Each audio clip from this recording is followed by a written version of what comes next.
The Kogi state government has said the current display of desperation by the chairman of the EFCC, Abdurrashid Bawa, to paint the state and its officials in the colors of corruption at all costs is not unexpected.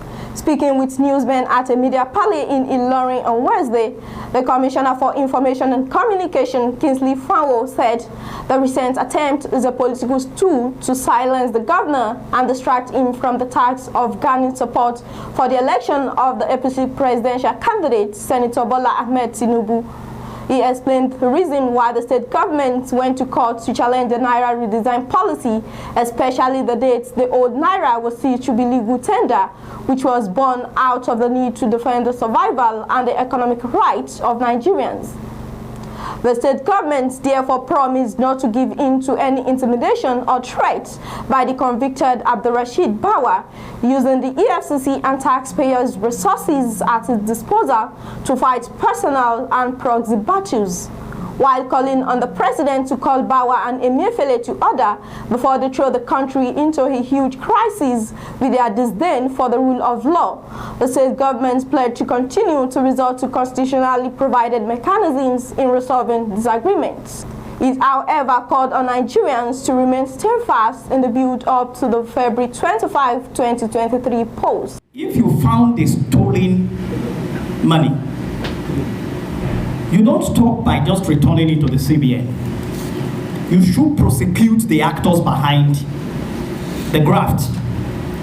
Instead of pursuing the case, they quickly went to the court to withdraw it because there was no evidence. Now, the entire nation realized that the FCC was merely fighting a political war against Kogi State and not fighting any crime. CBN said they have taken 19.3 billion. Where is the money? Has CBN been able to come out to say the money is in so-so account with us? This is what we are going to do with the money? Up till today, they've not been able to say anything about that. So there was no money returned to them. We challenge them. They should show us proof that any money was returned to them. You also recall that the current CBN governor, Emeka Emefiele, we saw posters, we saw branded vehicles that he wanted to vie for the presidency of the country. We also saw a situation where some people went to court to say that they have come to seek for redress, that Emeka Emefiele can contest the presidency without resigning his position as CBN governor. The court threw that out. He did not want to resign, so eventually he did not contest. Our grounds with them is not because they are fighting corruption.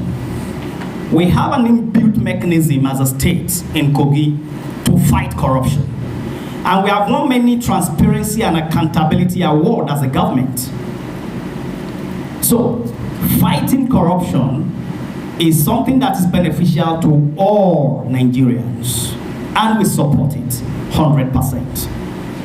What we do not support is a situation where you paint a transparent government as being corrupt, a situation where you torment and intimidate officials of government that have not been found guilty of anything. That is what we frown at, and that is what we are challenging. Now, if you say it has to do with a party, you will discover that there are a lot of policies right now, and if you listen to the press briefing of yesterday, there was a tactical attack on the APC. And we know that the sponsors of that press briefing are also actors within our party. So it shows that when you look at their actions, activities, programs, and policies, you would see that they want to throw Nigeria into a pandemonium in such a way that the election of 2023 will not be able to hold. How will you describe the current hardshiping experience by Nigerians as a result of the new Naira design policy? You say you are withdrawing the old one, and the new one is not available. People can no longer withdraw their own money. Villagers are suffering. Villagers are resorting to trade by barter. They are reversing Nigeria to the Stone Age because they want to fuel crisis. These policies are capable of fueling crisis in the country. And that's why in this press briefing, we call on Nigerians to be patient, not to be provoked. It is just a matter of days, and we will have a new president-elect. And all of this will stop. So it is not about people of the same party fighting one another. The issue of crack. Well, I you know, at times journalists know more than, I'm a journalist too, and I know that we could dig deep to find things. But as someone speaking for the government of Kogi State, I'll tell you that we don't have a crack. We have a family that we call the New Direction family. And the leader of that family is the governor of the state. And we work as a family. We've been together since 2015 till date, even before the governor was sworn in for the first time in January 2016. And till date, we've been together as one big family. I think one of the things that people attribute to a possible crack is the election for Kogi State governorship will be coming November 2023 because the governor will be handing over in January 2024. You know, a lot of people are already thinking this will be enough to crack us, but when you talk about a family cannot capitulate under the pressure of such political permutations.